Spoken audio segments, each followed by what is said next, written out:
ನಾನಾರು ಕಶ್ಯಪ ಬ್ರಹ್ಮನ ಮಗ, ದಿತಿಗರ್ಭ ಸಂಜಾತ, ಚತುರ್ಮುಖ ಬ್ರಹ್ಮನ ಮೊಮ್ಮಗ. ವಿಧಾತನಿಂದ ವಿಧಿ ಬರಹವನ್ನೇ ಬದಲಾಯಿಸಿ ಮರಣವನ್ನೇ ಮೆಟ್ಟಿ ನಿಂತ ಮಹಾವೀರ.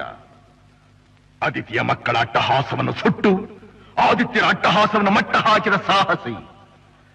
ಅತಳ ಬಿತಳ ಸುತಳ ರಸಾತಳ ತಳಾತಳ ಮಹಾತಳ ಪಾತಾಳಗಳನ್ನು ಪಾದದಡಿಯಲ್ಲಿ ತುಳಿದಿಟ್ಟ ಪರಾಕ್ರಮಶಾಲಿ. ಅಡಿಯಿಟ್ಟರೆ ಬೆರೆಯುವುದು ಭೂಮಿ, ತಲೆ ಎತ್ತಲು ಬೆಚ್ಚುವುದು ಭಾನು, ಕೈ ಎತ್ತಲು ನಡುಗುವುದು ಸೃಷ್ಟಿ. ಚತುರ್ಮುಖನ ಸೃಷ್ಟಿಯೇ ನನ್ನ ಆಜ್ಞೆಯನ್ನು ಪಾಲಿಸುತ್ತಿರುವಾಗ ಯಕ್ಕಶ್ಚಿತ್ನದ ಮಗ, ನೋ ಜನ್ಮ ಕೊಟ್ಟ ಮಗ, ನನ್ನ ವಂಶವನ್ನೇ ಬೆಳಗಬೇಕಾದ ನನ್ನ ಕುಮಾರ, ನನ್ನ ಆಶಾ ಜ್ಯೋತಿಯಿಂದ ಎಂದು ನನ್ನ ಮನಸ್ಸಿಗೆ ನೆಮ್ಮದಿಯಿಲ್ಲವೆಂದರೆ ಛೀ, ಇದೊಂದು ಬದುಕೆ, ಇದೊಂದು ಜನ್ಮವೇ, ಎಂತಹ ದುರ್ವಿಧಿ, ಇದೆಂತಹ ದುರ್ವಿಧಿ.